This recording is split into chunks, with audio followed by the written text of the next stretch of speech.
आज के मेहमान। अथ स्वागतम् शुभ स्वागतम् अथ स्वागतम् शुभ स्वागतम् आनन्द मङ्गल मङ्गलम् आनन्द मङ्गल मङ्गलम् हितप्रियं भारत भारतम् हितप्रियं भारत भारतम् स्वागतम् शुभ स्वागतम् अथ स्वागतम् शुभ स्वागतम्। दोस्तों नमस्ते, मैं हूं अमरकांत और स्वागत है आप सभी का आज के इस खास आज के मेहमान प्रोग्राम में। खास इसलिए कह रहा हूं कि एक खास हस्ती हमारे साथ हैं और नॉर्मली वैसे भी जब हम इस प्रोग्राम में किसी को आमंत्रित करते हैं तो वो खास तो होता ही है, लेकिन ये खास बोलने का कारण ये है कि आज एक ही हस्ती ऐसी आई है जिसके अंदर बहुत सारी खासियत हैं। वो इस तरह से कि ये पेशे से हैं डॉक्टर, शौकिया हैं एक्टर, और मन जो है इनका बच्चों में रमा हुआ है। मन जो है बच्चों के साथ साथ समाज के उत्थान में लगा हुआ है और ये कोशिश कर रहे हैं कल के जो भविष्य निर्माता हैं देश के, उनका भविष्य संवारने में लगे हुए हैं। तो अब आपको नाम बताना बेहद जरूरी है। मेरे साथ हैं आज डॉक्टर वेद थापर। अपने आप को डॉक्टर वेद भगत सिंह भी कहते हैं ये। तो डॉक्टर साहब बहुत बहुत स्वागत है वेद जी आपका विविध भारती के इस स्टूडियो में। बहुत बहुत धन्यवाद अमर जी, मुझे बहुत खुशी हुई। बचपन से मैं कहूँगा कि गर्व से ही शायद मैं सुनता आ रहा हूँ इसको, विविध भारती जी।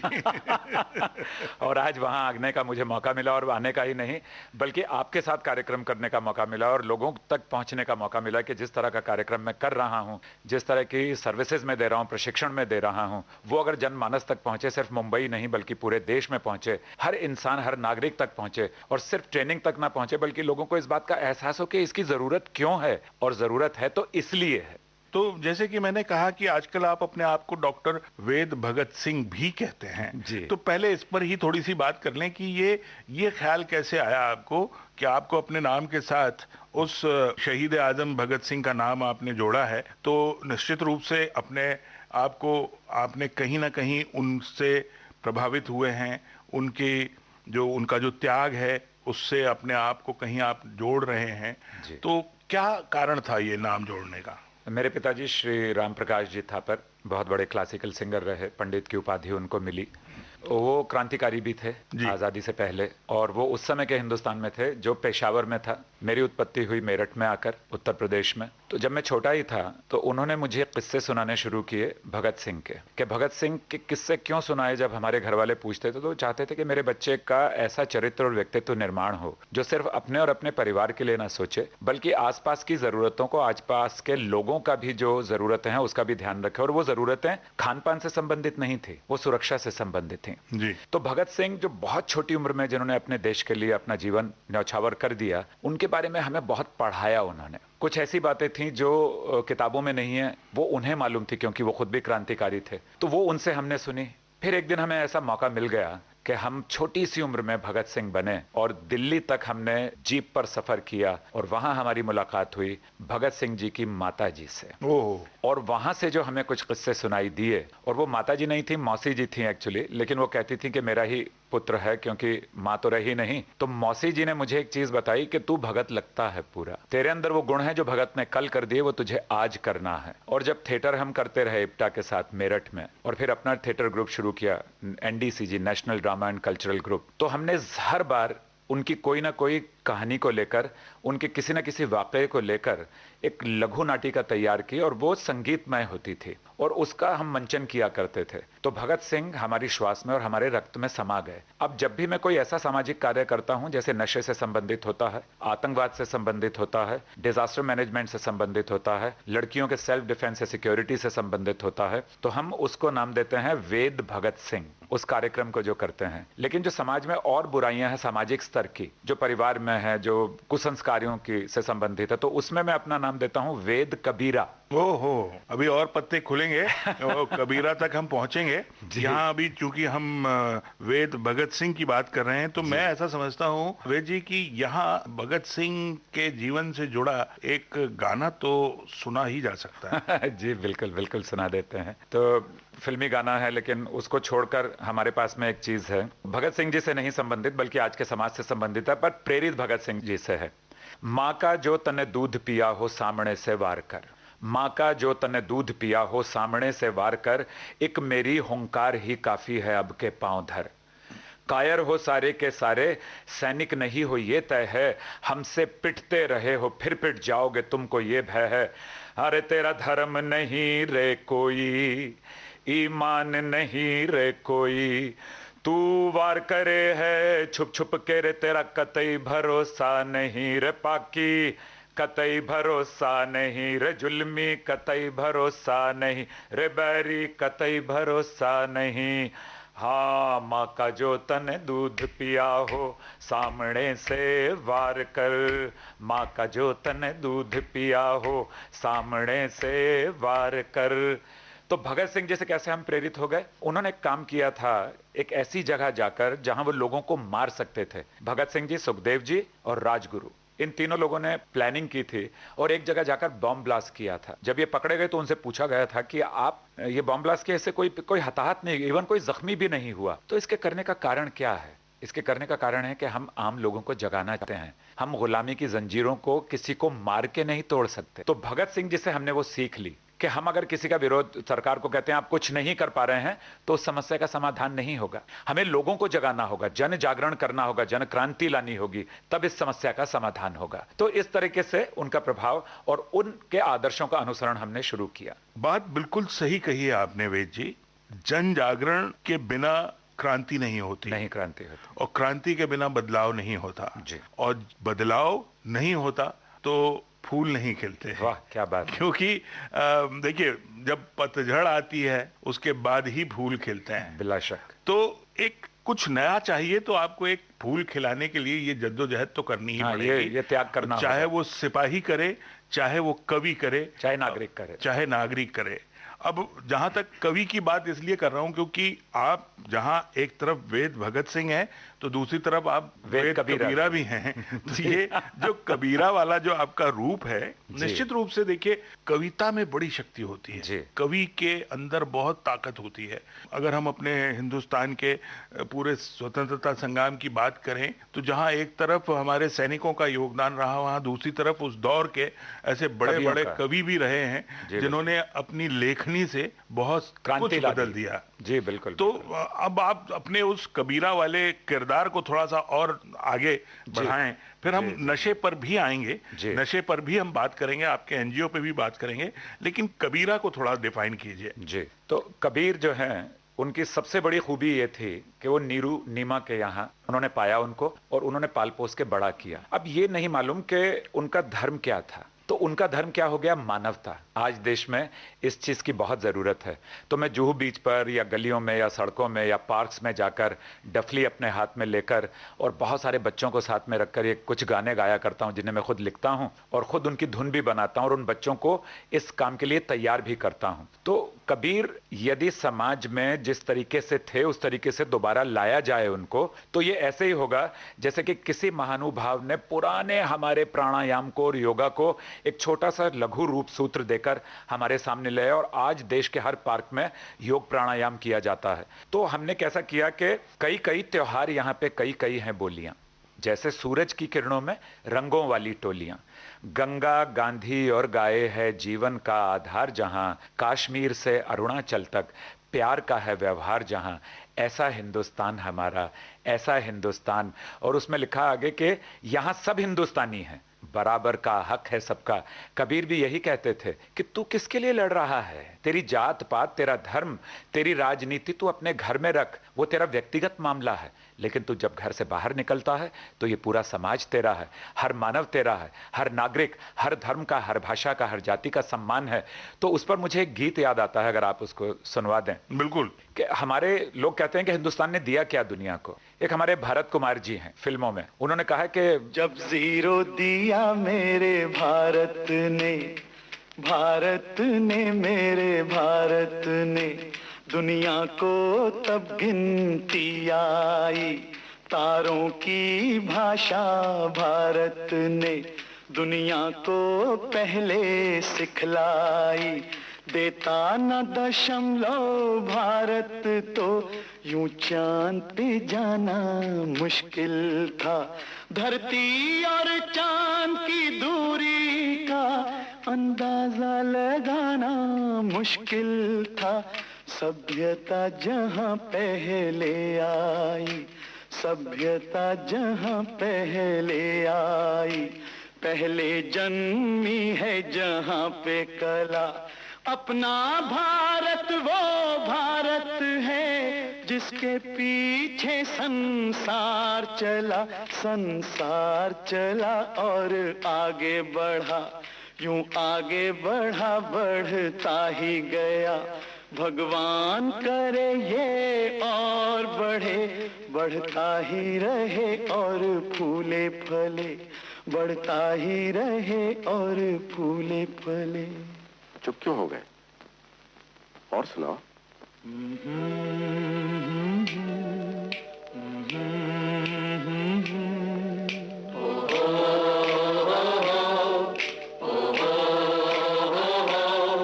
है प्रीत जहां की रीत सदा,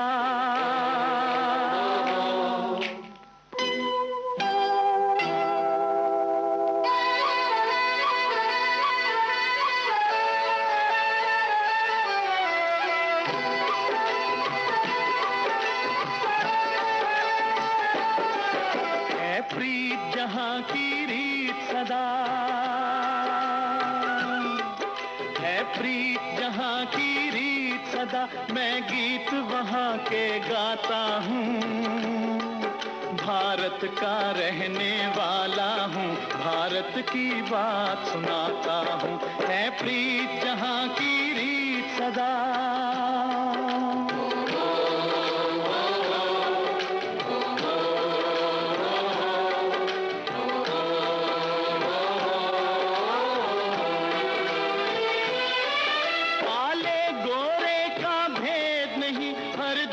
हमारा नाता है,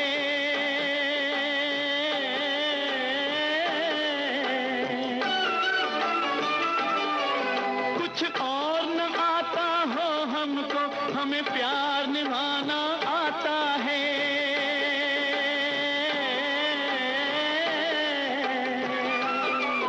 जिसे मान चुकी सारी दुनिया हो, जिसे मान चुकी सारी दुनिया, मैं बात वही दोहराता हूँ। भारत का रहने वाला हूँ, भारत की बात सुनाता हूँ। है प्रीत जहाँ की रीत सदा।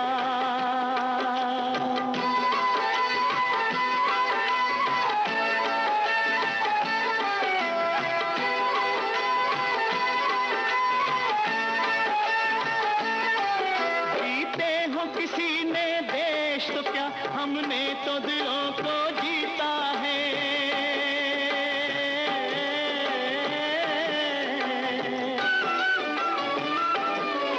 जहाँ राम अभी तक है नर में, नारी में अभी तक सीता है।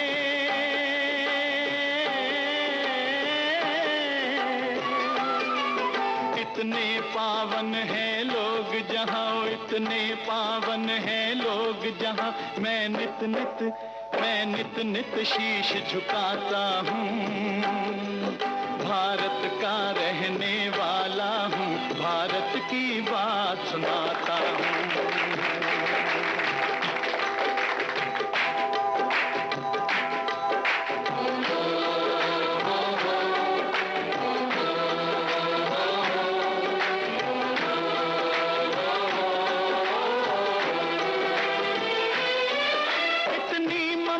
नदियों को भी जहाँ माता कह के बुलाते हैं।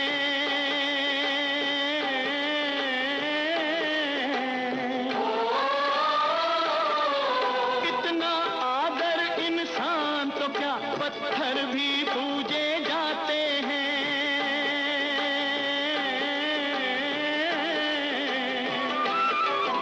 उस धरती पे मैंने जन्म लिया हो, उस धरती पे मैंने जन्म लिया। ये सोच के मैं इतराता हूँ। भारत का रहने रहने वाला हूँ, भारत की बात सुनाता हूँ, है प्रीत जहाँ की रीत सदा। अब आपने जैसे अभी बातचीत के दौरान बताया था वेद जी कि नशे से जुड़ी बातें आप कर रहे थे कि नशे से के आदी लोग भी आपसे मिलते हैं और आप उनको किस तरह से समझाते हैं। आप थोड़ा इस बारे में बताएं कि किस किस तरह के नशे से जुड़े हुए और किस एज ग्रुप के लोग ज्यादातर आपको मिलते हैं, या मतलब आप उनको अप्रोच करते हैं या उनके माँ बाप या जो उनसे पीड़ित होते हैं वो आपको अप्रोच करते हैं और फिर किस तरह से वो नशे से उनको आप निजात दिलवाते हैं। तो ये नशे वाली बात कैसे मेरे पास आती है कि मैं बीएमसी के जो सरकारी स्कूल्स हैं वहाँ जाता हूँ रोज़ाना सुबह ट्रेनिंग के लिए। उससे पहले गुरु शिष्य परंपरा का कार्यक्रम करता हूँ, फिर माता पिता को बुलाता हूँ, उन लोगों के साथ बातचीत करता हूँ। तो 2 गुरु मुझे मिल गए, एक माता पिता मिल गए और एक स्कूल के गुरु मिल गए। उसके बाद मैं बच्चों के साथ कार्यक्रम करता हूँ और मेरे बच्चों के साथ कार्यक्रम बहुत पसंदीदा हैं, वो मेरे बहुत अजीज हो जाते हैं क्योंकि मैं संगीत से शुरुआत करता हूँ। तो संगीत से शुरुआत करने में मेरे साथ ऐसी दोस्ती हो जाती है कि जो भी मैं उनसे प्रश्न पूछता हूँ उसका जवाब देते हैं और वो अपनी तकलीफें बताते हैं। और ये बच्चे बड़े नहीं हैं, ये 6, 7, 8, 9 साल के बच्चे हैं। 6, 7, 7 साल के बच्चों को नशे की आदत कैसे हो जाती है वो अनभिज्ञ हैं। उन्हें नहीं मालूम कि ये नशा कर रहे हैं, उन्हें नहीं मालूम कि व्हाइटनर पीना या थिनर को सूंघना एक नशा है। वो अपने से बड़ों को करते देखते हैं और उनको आदत हो जाती है। तो उन केसेस को तो मैं डायरेक्टली ले लेता हूं जहां स्कूल्स में जाता हूं। जब पब्लिक को पता चलता है तो उनके माँ बाप मेरे एनजीओ में, मेरे ऑफिस में बच्चों को लेकर आते हैं कि साहब ये बच्चा बड़ा गुमसुम सा रहता, पहले बड़ा जोशीला था, मस्ती करता था, गाता था, खेलता था, आजकल ये बिल्कुल अलग थलग सा रहने लगा है। तो मैं उनसे बातचीत करता हूं कि क्या ऐसा ऐसा कुछ होता है। पता चलता है कि ये नशे की आदत है। जब वो बच्चे अकेले होते हैं तो स्वतंत्र हो जाते हैं, फिर वो घर से बाहर निकलते हैं और बड़े बच्चों से मिलते हैं। बड़े बच्चे उनको 10, 5 रुपए, 2 रुपए देकर कहते हैं कि जाओ जरा वहां से एक पुड़िया ले आना, वहां से एक ऐसी चीज ले आना। तो हमारे यहाँ क्या समस्या हो जाती है कि जब हम अपने से बड़े को कुछ करते देखते हैं, छोटे बच्चे, तो उसको हम समझ लेते हैं ये ठीक है, जब बड़ा कर रहा है तो मैं भी इसको करूंगा। पहली आदत वहां से पड़ गई। दूसरी आदत माता पिता उनको समय नहीं दे पाते, इसकी वजह से पड़ गई। तीसरी आदत जो हमारे संस्कारों में स्वास्थ्य की और सुरक्षा की कमी है उसकी वजह से पड़ गई। और चौथी आदत हमें इसलिए पड़ गई क्योंकि हमें हमारे बारे में तो बताया ही नहीं गया। हमारे पूर्वज क्या हैं, हमारे क्रांतिकारी कहाँ हैं, हमारे यहाँ कहाँ कहानी सुनाई जाती हैं। जब मैं क्लास में जाकर पूछता हूँ कि भगत सिंह कौन है तो सिंह समझ के लोग कहते हैं कोई यूपी वाला है। बहुत ज्यादा पूछ लेते हैं तो भगत सिंह कह देते हैं कोई पंजाब वाला है। किसी को ये नहीं पता कि भगत सिंह वो है जिसने तुम्हारे लिए कुर्बानियां दी। किसी को राजगुरु के बारे में और सुखदेव के बारे में, किसी को खुदीराम के बारे में नहीं पता। जब हम इन सब चीजों से अनभिज्ञ होंगे, हमारे पास समय काफी होगा, तो हम किस तरफ जाएंगे? उस तरफ जहां हमारे मन को अच्छा लगता होगा। तो इस चीज से उन्हें नशे की आदत पड़ती जाती है। और गुरु शिष्य परंपरा नहीं है। स्कूल के बाहर बच्चे कुछ गलत काम कर रहे हैं, टीचर नहीं रोकता, पता नहीं कब कोई बच्चा उठाकर बुरी बात कह दे या कहीं कुछ पत्थर मार दे या कुछ लोग मिलकर मेरा नुकसान कर दें, तो नशे की आदत बढ़ जाती है। तो जब आपने जो गुरु शिष्य परंपरा की बात की तो वहां ये बात भी तो आती है कि आप स्कूल के बाहर की बात कर रहे हैं, अगर टीचर ने स्कूल में भी बच्चे को डांट दिया या एक चपट लगा दी तो माँ बाप पहुंच जाते हैं कि आपने मेरे बच्चे को मारा कैसे। जी, ये भी एक बड़ी समस्या है। बिल्कुल समस्या है। और उसके पीछे भी घर से ही कमजोरी आती है। गुरु शिष्य परंपरा घर में अगर होगी, कहाँ हमारे घर में पहले गुरु माँ बाप हैं, हमें ज्ञान नहीं है। अभी मैं किसी कॉलेज से प्रोग्राम करके आपके पास आ रहा हूँ, वहां मैंने पंच महाभूत यानी कि 5 एलिमेंट्स पूछ लिया, ये क्या है। डिग्री कॉलेज के बच्चों को नहीं मालूम है। और जब मैंने बात की पबजी की, जब मैंने बात की कि आप में से कितने लड़के लड़कियां स्मोक करते हैं या ड्रग कर रहे हैं, तो वहां एक सन्नाटा छा गया और बहुत सारी लड़कियों ने हाथ खड़ा करके सुगबुगाहट में मुझे इस बात को बताया, जोर से नहीं, हमारे क्लास में भी बहुत सारे लोग हैं सर, अगर आप उनकी मदद कर सकें। तो ये जो समस्या है ये छोटेपन से नहीं है, ये हर जगह है। जो गुरु शिष्य परंपरा की आपने बात की वो बिल्कुल ठीक है। बच्चे को मारने का अधिकार तो न्यायिक स्तर पर बिल्कुल है ही नहीं, लेकिन डांटना तो पड़ेगा। अगर घोड़े की लगाम ढीली छोड़ दी तो वो आपकी गाड़ी को लेकर, घोड़ा गाड़ी को लेकर भाग जाएगा। इसलिए बच्चा जो है वो ऐसा घोड़ा है जिसकी स्वतंत्रता लगाम के साथ में रहनी चाहिए। तब आप बढ़ती पॉपुलेशन पर भी कंट्रोल कर सकेंगे और तब आप नशे पर भी कंट्रोल कर सकेंगे, तब आप अचरित्रता पर भी कंट्रोल कर सकेंगे और जो व्यक्तिगत विकास में कमी आ रही है सामाजिक स्तर पर, संस्कारों के स्तर पर, उसका भी आप कंट्रोल कर सकेंगे। बिल्कुल सही कहा आपने। और वेद जी, इससे पहले कि अब हम आगे आपके जीवन में और झांकने की कोशिश करें, क्यों ना इस नशे से जुड़ी कोई सुरीली बात भी कर ली जाए। जी बिल्कुल, हम गीत की कहीं बात करते हैं। हमारे एक और बहुत ही अजीज कलाकार हुए हैं जिनके साथ मुझे व्यक्तिगत स्तर पर समय गुजारने का मौका मिला है, चेतन आनंद साहब, विजयानंद साहब और देवानंद साहब। तो देवानंद साहब की एक फिल्म का गाना है, देखो दीवानो तुम ये काम ना करो, राम का नाम बदनाम ना करो, राम को समझो कृष्ण को जानो, नींद से जागो ओ मत वालो।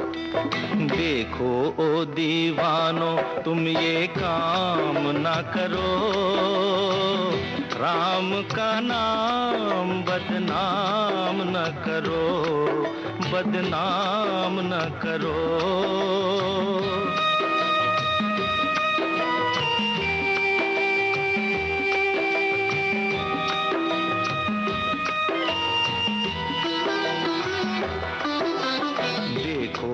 दीवानो तुम ये काम ना करो, राम का नाम बदनाम न करो, बदनाम न करो।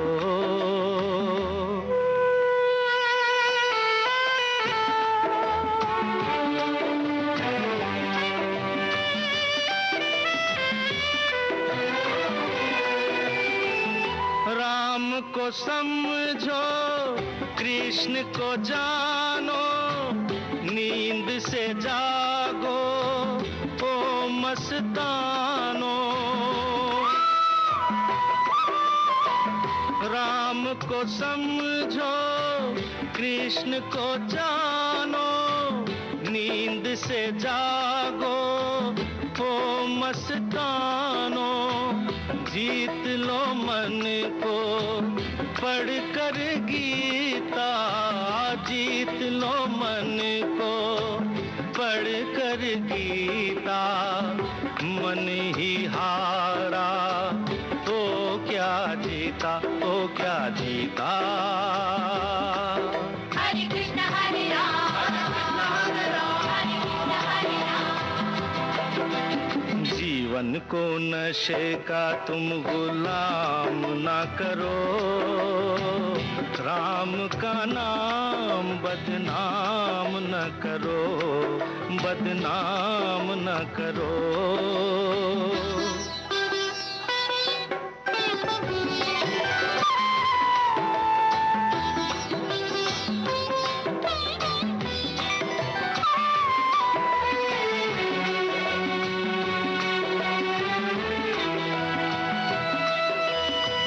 राम ने हंस कर सब सुख त्यागे, तुम सब दुख से डर के भागे। राम ने हंस कर सब सुख त्यागे, तुम सब दुख से डर के भागे। कृष्ण ने कर्म की रीत सिखाई, कृष्ण ने कर्म की रीत सिखाई। तुमने फर्ज से आंख चुराई हो राम दुहाई। हरे कृष्ण हरे राम, हरे कृष्ण हरे राम।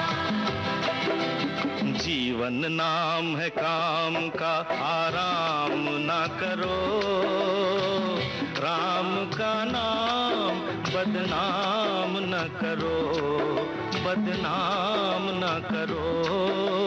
देखो ओ दीवानो तुम ये काम ना करो, राम का नाम बदनाम न करो, बदनाम न करो। अब मैं यहाँ एक बड़ी खास बात अपने श्रोताओं को बताना चाहता हूँ कि वेद थापर जी वो शख्स हैं, वो एक्टर हैं, वो कलाकार हैं जिन्होंने सौदागर फिल्म में राजकुमार के जवानी का रोल किया था। जानी आप समझ गए। और आपके साथ दिलीप कुमार वाला रोल जाहिद भाई ने किया था। जी जी ठीक है ना। तो एक्टिंग वाली जो आपकी जर्नी है, आपका पैशन रहा होगा जी। जाहिर है एक्टर बनने ही आए होंगे मुंबई आप जी। और मतलब आए थे हरि भजन को और होंटन लगे कपास।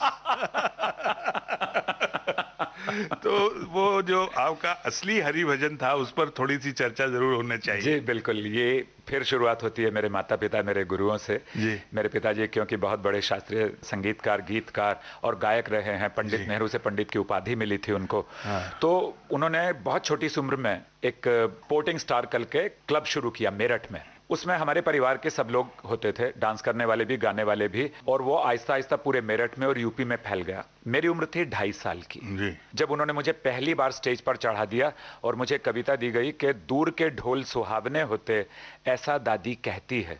ये एक पूरी कविता थी जो कहां से उन्होंने ली और मुझे सुनाया। और फिर इस भरी दुनिया में कोई भी हमारा ना रहा, फिर फड़के जी की नाक महाराष्ट्र से एक प्ले लाया गया, उसको हमने किया। 2.5 साल की उम्र से मैं उस सपने को संजोकर चल रहा था। लेकिन जहां तक मुंबई आने की बात है तो मैं यहाँ अभिनय करने के लिए आना ही नहीं चाहता था। मेरे एक मित्र थे मेरठ में, मेहदी हसन। एक इश्तिहार आया इम्पा की तरफ से, Indian motion pictures producers association की तरफ से, कि हमें नए कलाकार चाहिए। जैसे किसी जमाने में राजेश खन्ना जी को लिया था, धर्म जी को लिया था कंपटीशन के थ्रू, तो हमें बुलाया गया यहाँ। उसने हमारा फॉर्म भर दिया, हमारे दोस्त ने। हम यहाँ आए और 5,000 लड़के लड़कियों में से 31 लड़के लड़कियों का सिलेक्शन हुआ। सौभाग्य से उसमें एक मैं भी था। और जब मुझे एक सीन करने के लिए दिया गया, उस समय सुभाष घई जैसे और राष्ट्रीय प्रोडक्शन जैसे बड़े बड़े दिग्गज लोग वहां बैठे हुए थे। जो सीन करने के लिए दिया था वो 4 दिन पहले उन्होंने हमें दिया था। उस सीन के 4 पेज थे। तो जब मेरा नंबर आया, हमसे पहले चंकी पांडे थे और बहुत सारे लोग थे, उन्हें भी कोई नहीं जानता था उस समय। तो हमें जब बुलाया गया और हमें कहा गया कि ये आप इसमें अभिनय करके दिखाइए जो हमने आपको 3 पेज दिए थे। तो मैंने उनसे कहा कि ये क्या मतलब है, जो आपने हमें दे दिया उसको तैयार करके तो कोई भी बोल देगा, जो एक्टर नहीं है वो भी बोल देगा।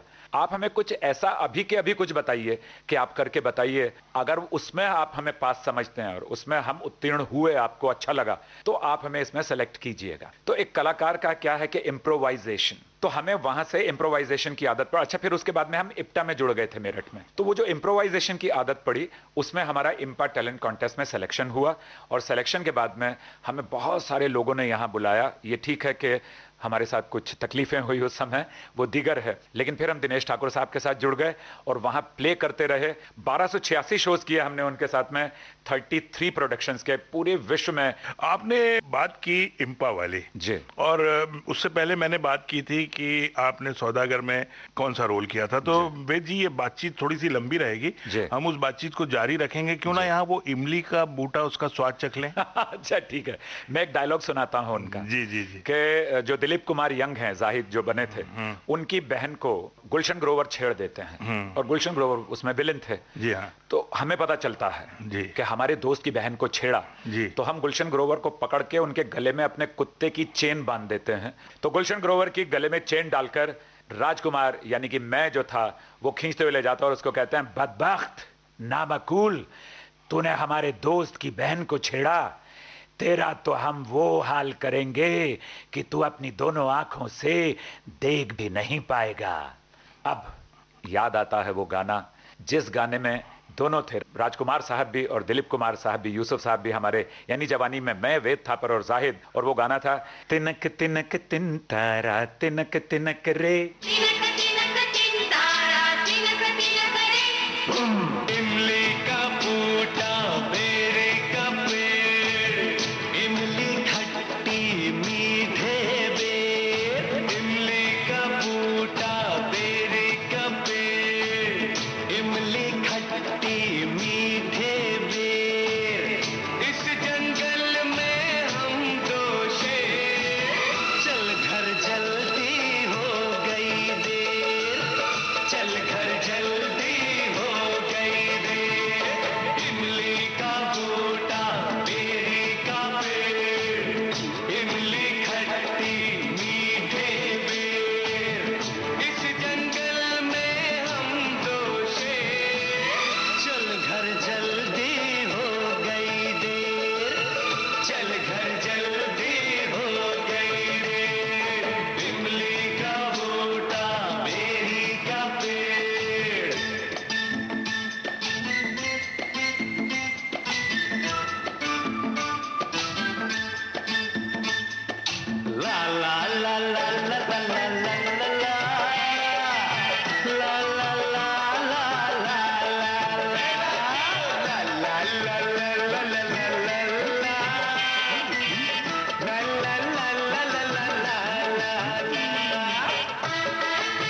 जिस दिन से तू रूठ गया, जिस दिन से तू रूठ गया, तेरी कसम दिल टूट गया।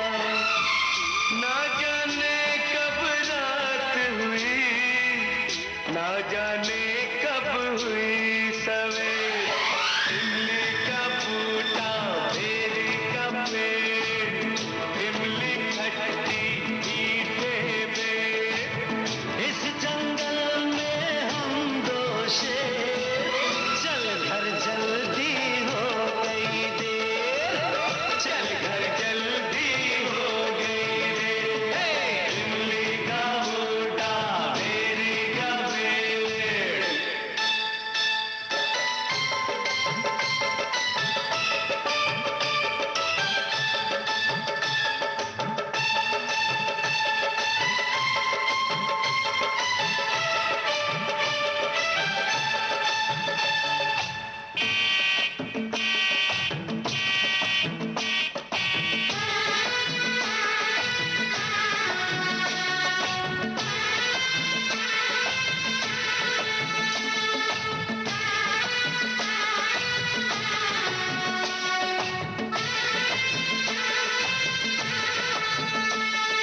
रौनक प्यार के नाम की है, ये दौलत किस काम की है।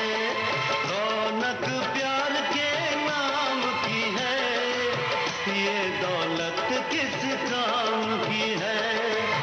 तेरे बिन हीरे मोती लगते हैं मिट्टी के ढेर, इमली का बूटा बेरी का पेड़, इमली खट्टी मीठे बेर, इस जंगल में हम दो शेर, चल घर जल्दी हो गई। ये जो इम्पा के सिलेक्शन के बाद आप नाटकों से जुड़ गए, आपने काफी नंबर भी बताए, जी। हमने इतने शो किए, तो वो नाटकों मतलब फिल्मों में जाने की बजाय आपने ये नाटकों वाला रास्ता क्यों चुना?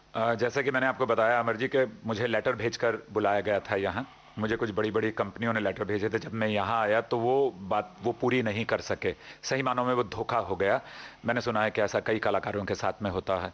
अब मुंबई शहर या महाराष्ट्र की जो भूमि है ये ऐसी है कि जब आपको एक बार बुला लेती है और आप मुंबा देवी के दर्शन कर लेते हैं तो फिर आपका वापस जाना नहीं होता, आपका अन्नदाना यहीं हो जाता है। जब मुझे फिल्मों में और टीवी में बहुत अच्छे रोल नहीं ऑफर हुए तो मैंने कहा कि मैं रोल नहीं करूंगा, मैं चरित्र नहीं निभाऊंगा, मैं थिएटर में जाऊंगा। उन दिनों एक फिल्म बन रही थी पाले खान, जी हाँ, जिसमें जैकी श्रॉफ थे और शक्ति सामंत उस फिल्म के निर्माता थे और उनके बेटे आशीष सामंत वो निर्देशक थे।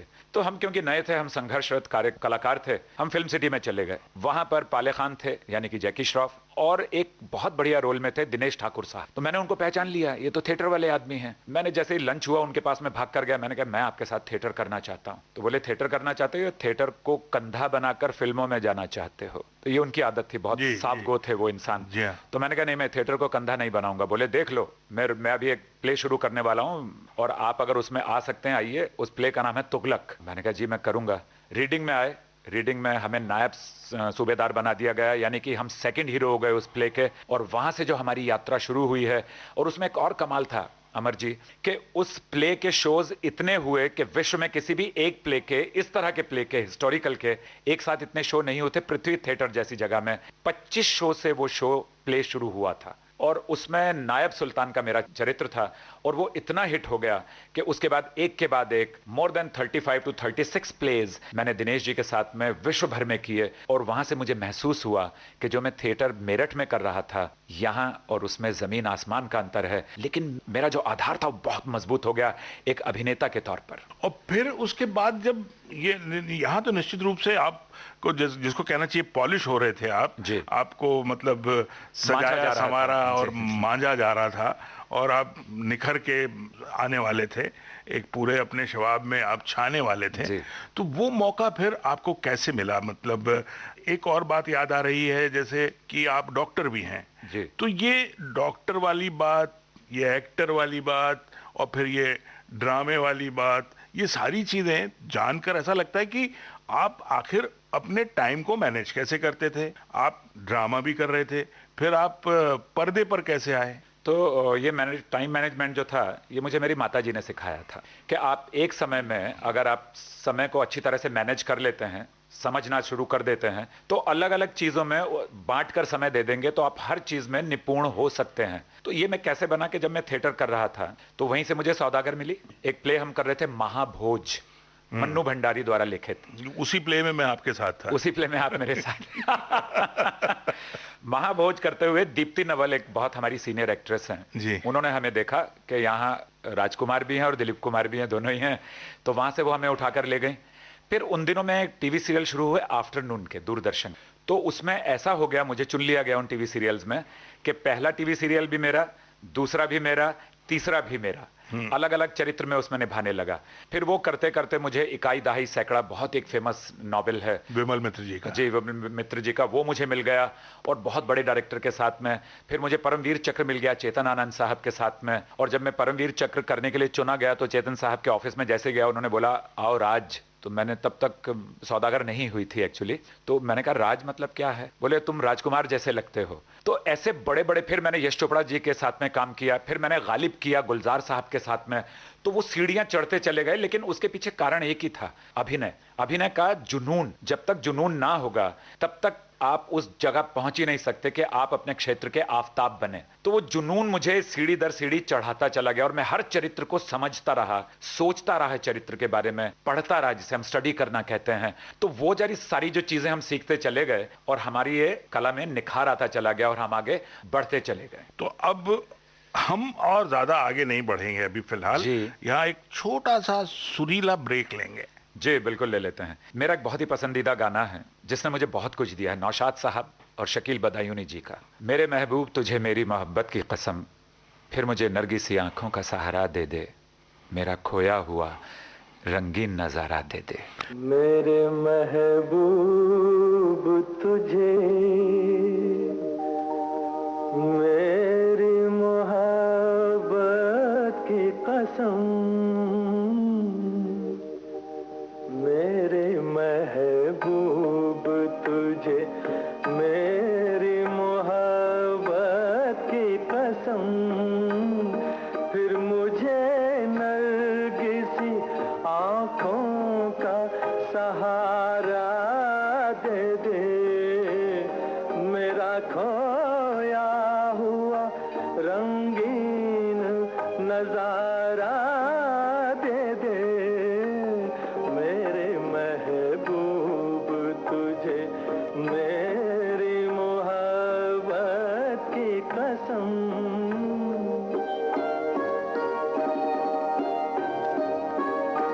भूल सकती नहीं आंखें वो सुहाना मंजर, जब तेरा हुस्न मेरे इश्क से टकराया था, और फिर राह में बिखरे थे हजारों नगमे, मैं वो नगमे तेरी आवाज को दे आया था, साजे दिल को उन्हीं गीतों का सहारा दे दे, मेरा खोया हुआ रंगीन नजारा दे दे, मेरे महबूब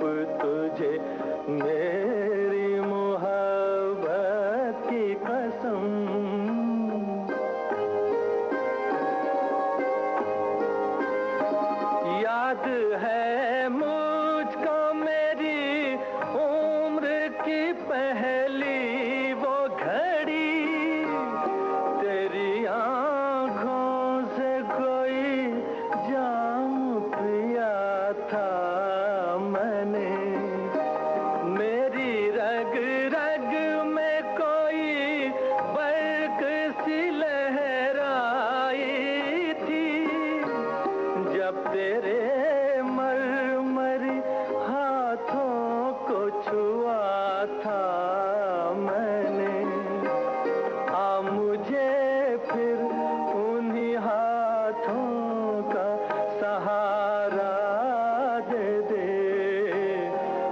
झलक देखी है, मेरी हसरत है कि मैं फिर तेरा दीदार करूं, तेरे साए को समझ कर मैं हंसी ताजमहल, चांदनी रात में नजरों से तुझे प्यार करूं, अपनी महकी हुई जुल्फों का सहारा दे दे, मेरा खोया हुआ रंगीन नजारा दे दे, मेरे महबूब तुझे मेरी मोहब्बत की कसम।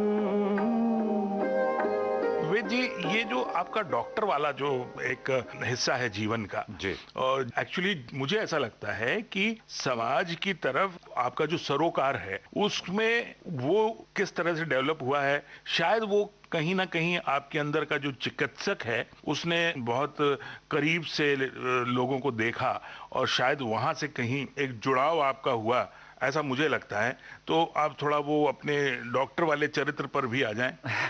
जी, डॉक्टर में चरित्र और व्यक्तित्व दोनों ही जरूरी हैं। तो मुझे ऐसा लगता है कि मुझे यहाँ एक माँ है, प्रकृति माँ, उसने बहुत कुछ सिखाया। मेरी दादी जो थी वो भी आयुर्वेद प्रैक्टिस करती थी, लेकिन वो देसी वैद्य थी। मेरे दादाजी भी, मेरे पिताजी भी। तो वहां से मुझे एक चीजों को सीखने का मौका मिला कि पौधा क्या है, पत्ती क्या है, जड़ क्या है, इन चीजों से उपचार कैसे किया जा सकता है, इन चीजों का हमारे शरीर के साथ में क्या संबंध है, शरीर के अंदर जो अवयव हैं उनके साथ क्या संबंध है, हमारी जो मानसिक स्थिति है उनके साथ क्या संबंध है, हमारे जो सकारात्मक नकारात्मक विचार हैं उनके साथ क्या संबंध है।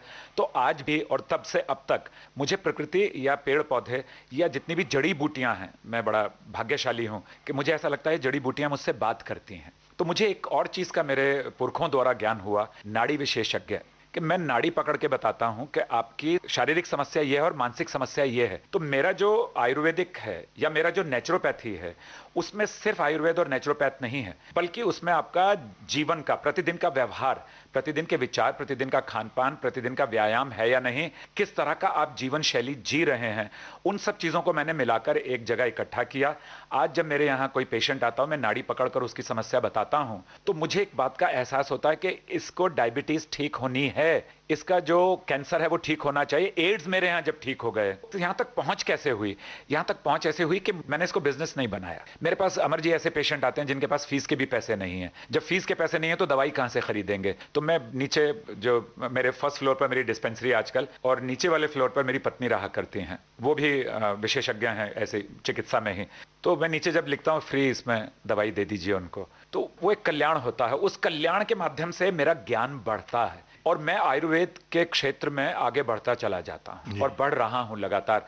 इसलिए मैं आयुर्वेद नहीं कहता हूं, मैं इस चिकित्सा को मैंने नया रूप दे दिया है, इसको नया नाम भी दे दिया है। इसमें है मानस मन।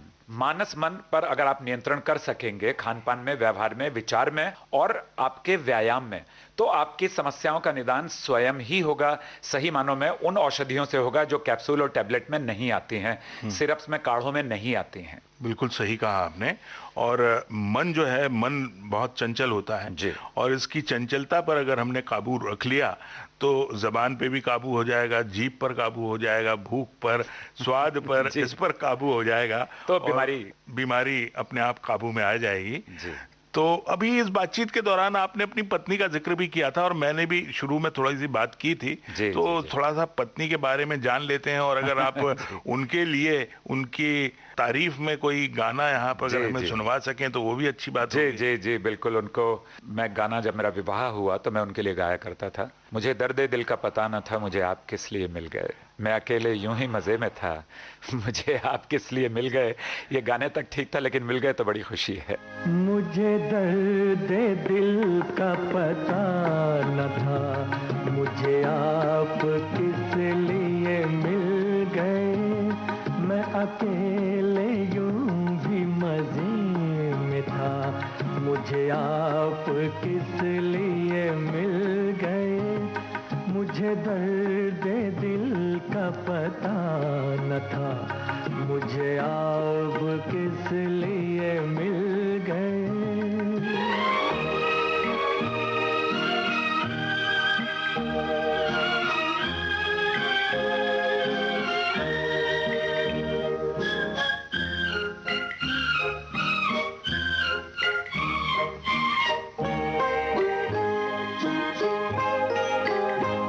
यूं ही अपने अपने सफर में गुम, कहीं दूर मैं, कहीं दूर तुम।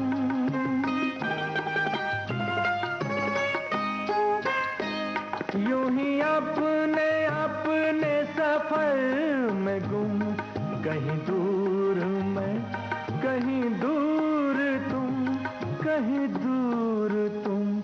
चले जा रहे थे जुदा जुदा, मुझे आप किस लिए मिल गए। मैं अकेले यूं भी मजे में था, मुझे आप किस लिए मिल गए।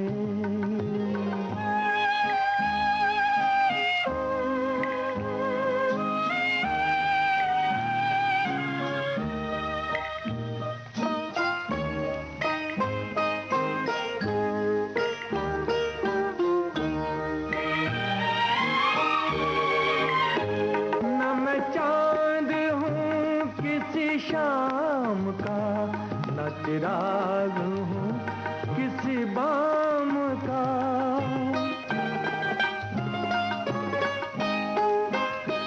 न मैं चांद हूँ किसी शाम का, न चिराग हूँ किसी बाम का, किसी बाम का।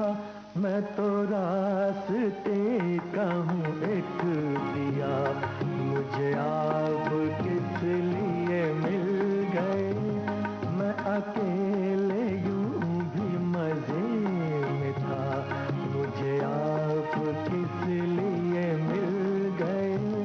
मुझे दर्द दिल का पता न था, मुझे आप किस लिए मिल गए। आपसे जुड़े व्यक्ति के अंदर वो बात कहीं ना कहीं आ ही जाती है वेद जी, क्योंकि जिस तरह से आजकल आप स्कूलों में बच्चों को शिक्षित कर रहे हैं, जी। जागरूक कर रहे हैं, उनको बता रहे हैं कि बेटा जीवन क्या है, जी। किस तरह से जीवन को जीना है, ये एक बहुत आवश्यक चीज है।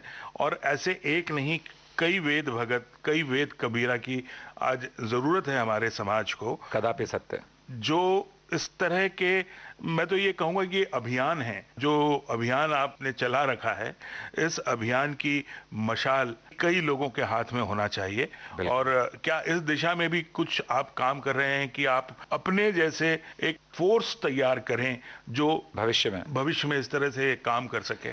बिल्कुल, मैंने ऐसे बहुत सारे लड़के और लड़कियों की तैयारी की है जो पहले नशे की लत में, बहुत ज़्यादा नशे में डूब चुके थे, और आज वो बहुत ईमानदारी से, किसी स्कूल में मैं जाता हूँ, किसी कॉलेज में मैं जाता हूँ, किसी में उनको भेजता हूँ, तो इन बच्चों को ट्रेनिंग उस चीज़ में भी मैंने दे दी। और अपने तरह के जो विचार हैं, जो मुझे आदर्श लोगों से मिले, जो मेरे बुजुर्गों से मिले, पुरखों से मिले, माता पिता से मिले, वो मैंने उनके अंदर भी स्थानांतरित कर दिए, उनके अंदर भी भेज दिए, और वो उस राह पर बहुत निष्ठा से चल रहे हैं। मुझे कोई शक ही नहीं है कि ये लोग और मेरे जैसे और अपने जैसे लोगों का निर्माण भी शुरू कर चुके हैं।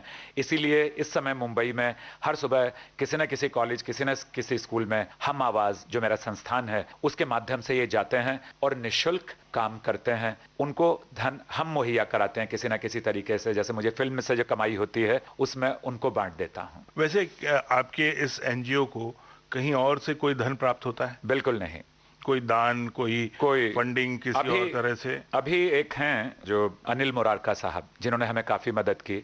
एक अभी हैं तरुण राठी साहब जी, जो हमें इस क्षेत्र में, हम किसी से भी नहीं कहते कि हमें धन दीजिए, हमें कंप्यूटर की जरूरत है, कंप्यूटर दीजिए। हम 3 दिन के फॉरेस्ट ट्रेनिंग कैंप में जा रहे हैं, हमें खाना दे दीजिए, हमें बस दे दीजिए।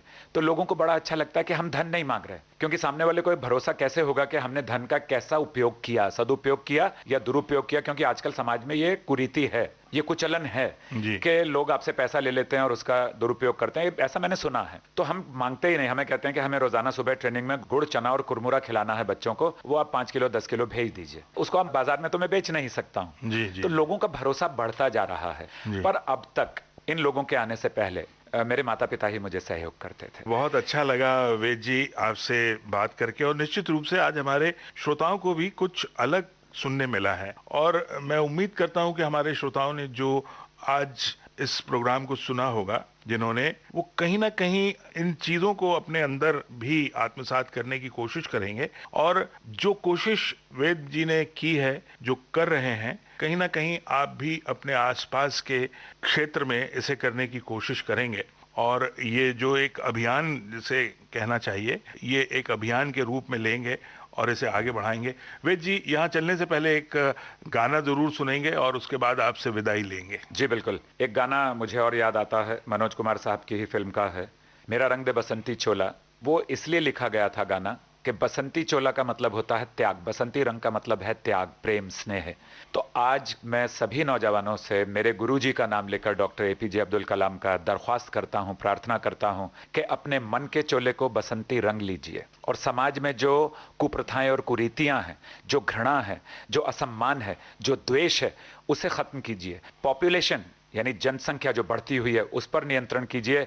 गांवों का विकास कीजिए, मिलजुल कर कीजिए, जिससे कि भीड़ ज्यादा शहरों की तरफ ना आए। जितना शहरों की तरफ भीड़ बढ़ रही है उतना ही कैंसर जैसी बीमारियां, एड्स जैसी बीमारियां बढ़ रही हैं।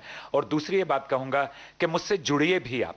वेद थापर YouTube पर अगर आप लिखेंगे तो उसमें आपको मेरे काम के बारे में सब पता चलेगा। हम आपके शहर में आकर भी यही सारे काम, यही सारे प्रशिक्षण, यही सारी ट्रेनिंग्स देंगे जो हम मुंबई में दे रहे हैं। आपको तैयार करेंगे कि आप अपने शहर में इस तरह के काम कर सकें, क्योंकि एक बड़ा जन समुदाय मिला था एकता से, एक साथ, तब हम आजाद हुए थे। तो ये जो दूसरी आजादी हमें पानी है, इसके लिए अपने मन के चोले को बसंती रंग लीजिए।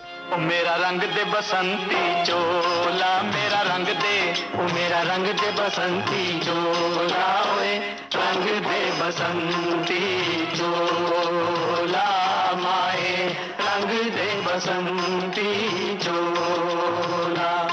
ओ मेरा रंग दे बसंती चोला, मेरा रंग दे, ओ मेरा रंग दे बसंती चोला, ओए रंग दे बसंती चोला, माए रंग दे बसंती चोला।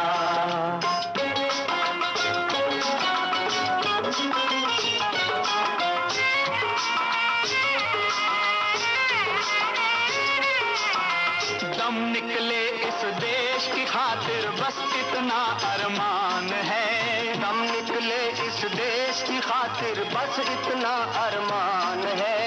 एक बार इस राह में मरना 100 जन्मों के समान है। देख के वीरों की कुर्बानी, देख के वीरों की कुर्बानी, अपना दिल भी बोला मेरा रंग दे बसंती चोला।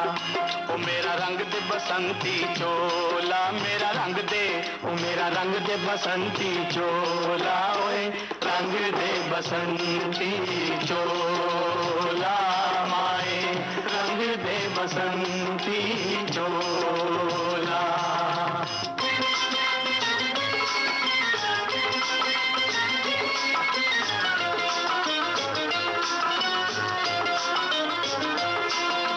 जिस चोले को पहन शिवाजी खेले अपनी जान पे, जिस चोले को पहन शिवाजी खेले अपनी जान पे, जिसे पहन झांसी की रानी मिट गई अपनी आन पे।